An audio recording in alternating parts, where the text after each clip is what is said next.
Kabuni ya Royal Media unyitanĩri na session ya radio ya Voice of America nĩ nyitanĩire gũthomithia arũgamĩrĩri na amemerekia a radio njĩra cia kũnora ũgĩ wao mahinda kwa mahinda. Mathomo maya marĩa megũkorwo magĩthiĩ na mbere kwa ihinda rĩa thikũ ithatũ gatagatĩ-inĩ ka marĩa amemerekia marathomithio nĩ njĩra ya kũhũthĩra indo cia umemerekia na njĩra ĩgwete. Arũgamĩrĩri a session 20 cia radio iria irĩ rungu rwa RMS maugĩte ũyũ nĩ mweke mwega wa gũthoma amu nĩ gũteithĩrĩria amemerekia kũmenya njĩra njerũ iria mangĩhũthĩra kũgucĩrĩria athikĩrĩria nacio. Tumekuwa tukifanya mafundisho katika mambo ambayo yanaibuka katika mambo ya utangazaji.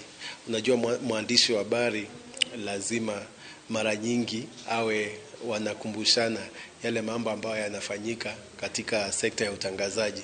Na haya yote tunafanya kwa sababu ya msikilizaji wetu. Wanahabari wetu wanapopewa mafunzo basi wanaweza kuwahudumia wasikilizaji.